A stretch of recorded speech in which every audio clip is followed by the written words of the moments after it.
Você já parou para refletir sobre a brevidade da vida? Puxa vida, que assunto, né, profundo, sério? Pois é sobre ele que nós vamos tratar hoje neste vídeo. Espero que você goste e seja muito abençoado. Mas já para começar, por favor, se inscreva no meu canal aqui do YouTube, HS Lima, ativa o sininho para receber as notificações, entra no meu Instagram, hslima.oficial, para você ver aquilo que a gente publica no nosso perfil também e visita o nosso site. Lá você vai ter acesso aos livros que eu publiquei, que eu estou vendendo, e também a conteúdos que a gente está toda hora aí, toda semana ou mais de uma vez por semana produzindo. Pois é, esse assunto sobre a brevidade da vida está neste livro que eu publiquei chamado Princípios para a Vida, que você pode ter acesso a ele no site, é o capítulo 13, onde eu me baseio, né, eu puxo ali com pano de fundo uma obra chamada Sobre a Brevidade da Vida, do filósofo Sêneca. Não pense que o Sêneca, né, lá do Império Romano, que foi tutor de Nero, do jovenzinho que depois se tornou o Nero, mas que professor, será que esse foi um bom professor? Olha, o professor foi bom, mas às vezes o aluno se perde, né? Mas olha, que interessante, a gente ler sobre coisas antigas, né, é muito proveitoso. Por quê? Por mais que a gente tenha mais tecnologia nos dias de hoje, as mazelas, as dificuldades da alma humana são as mesmas, né? Elas não mudam, as dificuldades, as reflexões. Eu tenho um outro livro, por exemplo, que eu falo sobre a questão dos jovens, né? E cito lá Sócrates falando as mesmas coisas dos jovens, né? Então, olha que interessante. Eu gosto de citar aqui, no caso, no começo do texto, eu cito Salomão, né? O rei Salomão, que ele fala assim: gerações vêm, gerações vão, mas a terra permanece para sempre. O que foi tornará a ser, o que foi feito se fará novamente, não há nada novo debaixo do sol. É muito profundo, ou seja, vale a pena a gente ler os clássicos, né, e beber ali direto da fonte, tá bom? Então eu te estimulo, espero que você compre esse livro, é um livro que é fácil de encontrar e que você busque ele. Mas olha que interessante, o Sêneca, ele fala o seguinte, que as pessoas, né, a vida não é curta, ela não é breve. As pessoas falam, é muito breve e tal, e ele quis questionar isso. E ele fala que a vida é breve quando ela é vivida sem a pessoa dedicar o tempo dela às coisas úteis, às coisas proveitosas, aquilo que tem valor. E nós, como cristãos, né, poderíamos dizer que tem que dedicar a vida àquilo que é eterno. Estando aqui, né, nessa passagem, mas pensando no eterno. Todas as religiões monoteístas, né, no judaísmo, no cristianismo, no islamismo, entendem que há um depois que a gente fechar os olhinhos aqui, existe uma realidade depois, existe algo eterno para a gente desfrutar. Então isso daí é um consenso entre as religiões monoteístas, né, que tem essa formatação, essa forma de ver. Então olha que interessante, ele fala que o problema é que as pessoas desperdiçam o tempo que tem. E eu achei tão bacana aquilo que ele cita como desperdício que eu citei no livro. Olha lá, olha, acompanha comigo. Ele fala assim, ó, vou citar aqui, são 10 frasezinhas curtas, tá? Ele fala assim: a insaciável ganância domina um.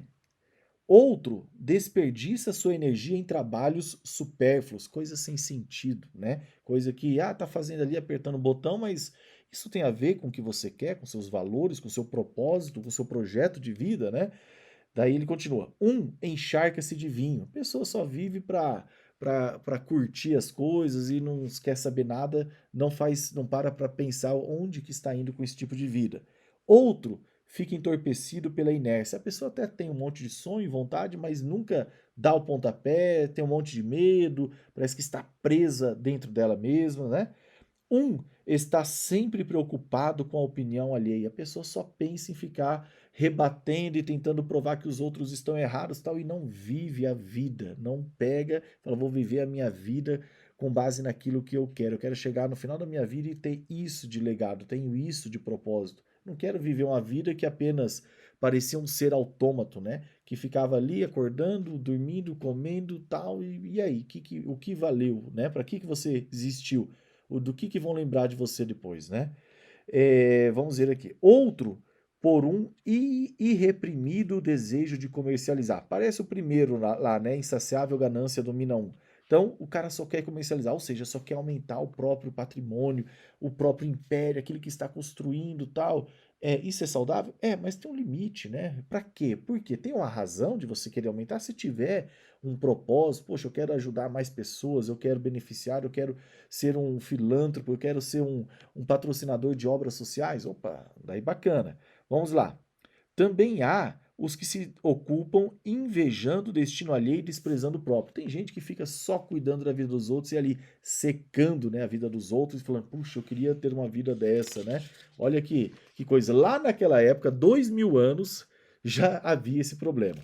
E ele coloca assim: a grande maioria, ó, outra que ele fala, sem nenhum objetivo, lança-se a novos propósitos levianamente, encontrando apenas desgosto. Gente que começa coisas sem um projeto, sem pensar, poxa, no que eu vou ser beneficiado? Para que eu estou fazendo isso? O que há por trás, né? Isso faz sentido para minha vida? Não, a pessoa vai fazer e depois vê que perdeu tempo, né? E ele até fala, né? Deixa eu falar o último aqui, ó. E mais um ele coloca aqui, desperdiçando a vida em jogos de xadrez, de bola ou bronzeando-se ao sol, né? Então, assim, a pessoa fica ali, é futebol, é golfe, é pescaria, é caça, é bike, tudo isso é útil, é proveitoso. Você tem que ter o cuidado com o corpo, você tem que ter o cuidado com a mente, esses momentos, mas existe um limite onde que ele é ultrapassado, aquilo ali deixa de ser bom e se torna uma prisão. E a pessoa, a não ser que ela tenha como projeto ser uma profissional, impactar a vida das pessoas por isso, senão não faz sentido, tá bom? Então, cuida, né? Seja atento. E ele, né, eu estava falando antes, ele diz, ele diz que o único ativo sobre o qual a gente deveria ser avarento. Olha que palavra forte. Avarento é o tempo. O tempo que eu tenho de vida é o mesmo que você tem, que os seus pais tiveram ou têm, que o seu vizinho tem, o tempo é igual para todo mundo. Agora, como cada um aproveita, como cada um organizou a vida para poder extrair o máximo, aí é com cada pessoa, né? Aí vem a sabedoria de que cada pessoa sobreviver. E falando em sabedoria, eu gosto, né, desses filósofos aí do período clássico, vamos dizer assim, né, não da Grécia clássica, mas esses antigos, né, porque na época eles estudavam sabedoria com aquela intenção, não hoje que é igual hoje, que é muito especulativo, tal, talvez até para ficar negando o tempo todo Deus e tentando provar que Deus não existe e fica nessa briga aí, não todos, né, filósofos, mas nessa época a maior preocupação deles, o grande o objetivo era a arte do bem viver, a arte do viver da maneira adequada, como viver de uma maneira natural, de uma maneira que flui, de uma maneira, vamos falar assim, abençoada e próspera, né? Essa era a intenção dos filósofos, né? Daquele período, né? Da Roma, que mais os estoicos, né? Aqui, mas antes, né? Mais os gregos ali, tanto os pré-socráticos como também depois de Sócrates, eles tinham muito essa preocupação do como viver, né? Muito interessante. Mas voltando ao tema, então Sêneca pega e fala sobre essa questão do desperdício de vida com essas futilidades. E isso tem que ser assim vigiado o tempo todo. Igual a gente fala que despesa, né? É igual unha, tem que toda hora você tem que cortar. Essas coisinhas que roubam o nosso tempo são igual unha, vamos falar assim, tem que estar cortando toda hora. Porque quando você vê, você está cheio de atividades que você para e fala, puxa, o que isso tem a ver com o meu propósito, né? Vou contar para vocês, por exemplo, uma época que estava bem envolvida ali com as atividades da igreja e assim, cara, eu fazia umas coisas, né, que era legal, me sentia útil, me sentia ocupado, mas que não tinham a ver com o propósito que eu tenho de vida, né? Daí quando eu entendi quem eu sou e falei, poxa, é aqui, eu vou exercitar meu talento, vou exercer meu talento, eu vou tentar fazer algo de útil para a vida das pessoas tendo essa atividade, né? Fazendo isso. No meu caso, eu quero escrever livros, gerar conteúdo, tal. Se eu ficar envolvido com um monte de retiros, de células, de grupo, de coisa, vai acontecer o quê? Eu vou dedicar minha energia naquilo e eu não vou ter energia e capacidade de fazer aquilo que para mim faz sentido. Não que isso seja ruim, mas que para cada pessoa é diferente. Por isso, a importância de momentos em que você de vez em quando se retira e faz uma autorreflexão. Existe inclusive um provérbio que fala: analise os caminhos pelos quais está trilhando, né? Olha que interessante esse provérbio. E eu tenho um texto, inclusive, chamado, ainda, e nesse livro, inclusive, compre esse livro, por favor, me ajuda. Chama assim: Não Viva no Automático. Olha que bacana. Então você tem que refletir onde você está indo com a vida que você está tendo. Inclusive, sobre essa questão do desperdício, eu conto nesse capítulo uma parábola judaica que eu achei bem interessante. Olha que historinha legal. Existia um senhor, né? Um senhor muito rico, muito próspero, né? Os judeus contando.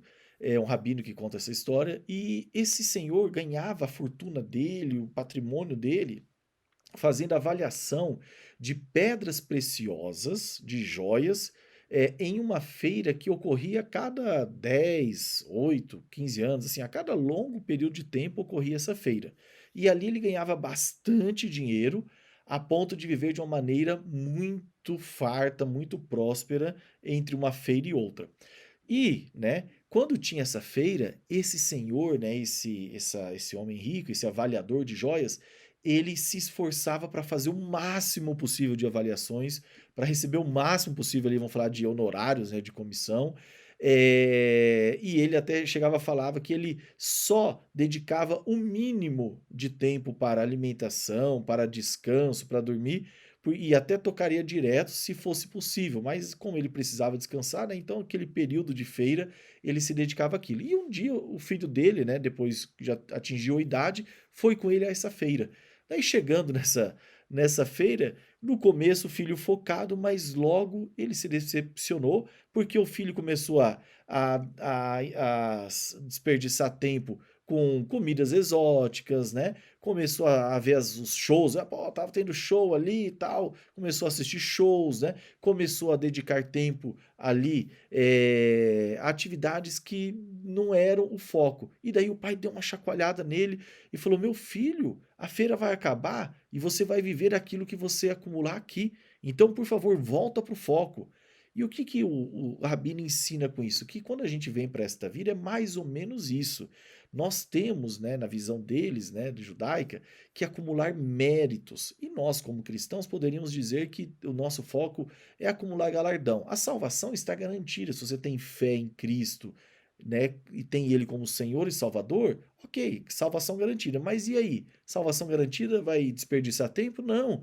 Vamos acumular galardão, né? O próprio apóstolo Paulo fala, né? Torcia lá para que o pupilo dele recebesse galardão completo, né? O que é galardão? É recompensa completa. Se ele fala do completo, é porque pode ter um incompleto. Então, dedicar tempo àquilo que é importante para a gente acumular mérito, para chegar lá e receber a recompensa pelos nossos atos. Os atos, e a gente espera que todos serão recompensados, seja os atos bons e os atos ruins, e que a gente se dedique a isso. Mas olha que bacana. Então, já evoluindo no texto, eu abordo essa questão, né, da importância de dedicar-se àquilo que é proveitoso, e eu coloco aqui duas dicas, né, básicas falando. Primeiro passo para você saber o que é proveitoso para a sua vida, buscar conhecer a palavra de Deus, estudar as escrituras, ter um tempo de reflexão ali diário, de oração, um Ok, momento. adicionei. Opa, Siri, tá me investigando aqui? É, Siri. Mas vamos lá. Então, ter um tempo para você conhecer a palavra de Deus, conhecer as escrituras e buscar orientação. A palavra de Deus fala, né? Que Deus fala assim: eu te instruirei, eu serei teu guia. Então, confia que Ele é fiel para cumprir a palavra dele. Busque orientação caso você não saiba ainda para onde ir, né? Ainda que você fique 10 anos buscando isso. É mais valioso você ficar 10 anos buscando a direção que é a certa para você, onde faz sentido a sua vida, do que você ficar um ano, não encontrou, daí se envolve em qualquer coisa sem sentido. Por quê? Se você ficar 10 anos buscando e depois ficar um, dois dedicando aquilo que é real, você vai fazer muito mais diferença neste mundo, vai impactar muito mais a sua vida e a vida das pessoas, do que ficar, vamos falar, 12 anos fazendo coisas que não fazem sentido para sua vida. Pense nisso. Então, a gente não fica lá 5 anos, faz igual eu fiz, 5 anos de direito, daí 4 pós-graduações, mestrado, agora fazendo doutorado, para a gente poder exercer uma profissão, tal. Então, o que é mais valiosa? Uma profissão ou a sua própria vida, a sua existência? Então, pense nisso, por favor, pense nisso. Mas olha, então assim, eu coloco aqui, buscar essa presença e essa direção e praticar as boas obras, praticar ações, né? Fazer o bem. Daí eu até coloquei aqui duas questões para meditar. Primeiro, aquilo que você faz hoje, você está fazendo algo em que os seus dons, os seus talentos, as suas habilidades, aquilo que naturalmente você faz bem feito, que você percebe que você tem facilidade. Então, você está conseguindo usar isso naquilo que você faz no seu dia a dia? E isso que você está fazendo, mesmo usando os seus dons, talentos que Deus te deu, as suas habilidades, você ainda pode estar gerando efeitos ruins para a vida das pessoas. Então, a pergunta é: com isso que você está fazendo, com seus dons, habilidades e talentos, você está dando resultados positivos para a vida das pessoas? Você está melhorando a vida das pessoas, melhorando a sociedade? Ou você está usando tudo isso para se beneficiar apenas, para enriquecer e só você e sua família e seus amigos ali desfrutar? Não. Então, primeiro passo, não se dedicar a atividades. Então, voltando, isso é muito importante que você entenda. Não se dedicar a coisas em que você não esteja usando aquilo que você recebeu de Deus. Todos nós temos dons, talentos, habilidades naturais. Todos. É que tem que descobrir, às vezes está adormecido. Então é possível você passar uma vida lá, 35 anos, 40 anos até aposentar e não desempenhar aquilo que você usou as suas habilidades. Ponto. Então, primeiro ponto você tem que usar. Ok, vai usar. Mas daí você vai usar. Suponhamos que você seja da área da biomedicina. Daí você é um pesquisador, tal, fazendo ali. Então, daí você falou, olha, aqui nessa área de laboratório eu uso os meus dons, talentos e habilidades. Daí vem a segunda pergunta. Mas você está usando para quê? Vamos dar outro exemplo, para o marketing. Imagina marketing. Né? Você tem um talento criativo enorme, um talento criativo, né, gigantesco, você percebe que ali você flui e tal, e você está ali trabalhando naquela parte de marketing, de projetos, divulgação e tal. Mas o que você está divulgando?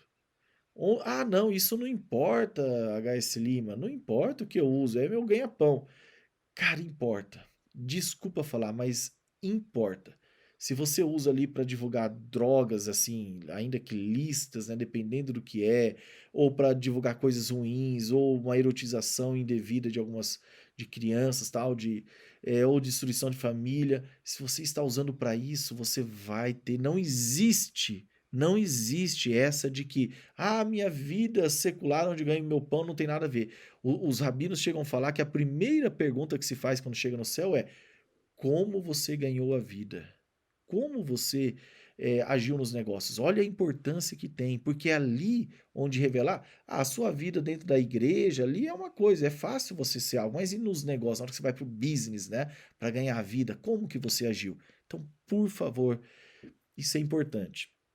Mas, então, a sua profissão, você usa para o bem, você usa os seus talentos, suas habilidades, tal. E o segundo ponto é, ok, você usa para o bem, você, né, desfruta tudo isso que eu falei, e o resultado fica só para você ou você também compartilha? Você tem que ser generoso também em compartilhar. Você pode usar, vamos falar assim, o que fica para você do jeito que você quiser, aproveita com a sua família, com você, realiza seus sonhos, seus hobbies, né? Hoje eu passei aqui na rua, um vizinho tem aqueles carros gigantes, tipo gaiola, mas desses modernos aí, grandão, para ir pro mato e tal. Eu lembrei da história de que muda a idade, muda o preço do brinquedo, mas é o mesmo. Então, assim, pô, sei lá quanto que ele pagou uma fortuna naquilo ali, mas assim, se ele está com a vida ok em ajudar obras sociais, caridade, fazendo bem na igreja, no asilo, onde ele quiser, na Pestalozzi, lá para criança com deficiência, se ele está com isso assim, é generoso,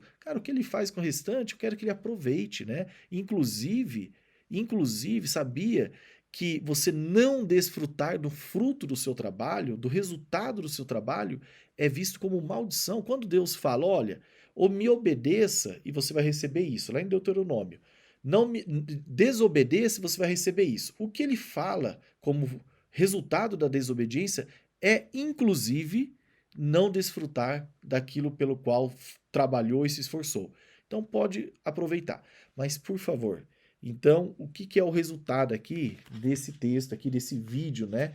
Eh, a vida não é breve. A vida, se ela for usada, o seu tempo, o seu maior ativo, aquilo que você pode ser avarento, que é o seu tempo, você usar para fazer coisas que tenham sentido, né, com base naquilo que nós falamos aqui, então a vida ela é suficiente. Então dedique-se a isso, tá? Por favor. E o restante também. Por favor, compra um livro. Melhor, eu não sou tão bom para me expressar, né? Às vezes eu acho que para escrever eu tenho mais condição. Tá bom? Que Deus te abençoe. Espero que tenha sido útil para você e até a próxima.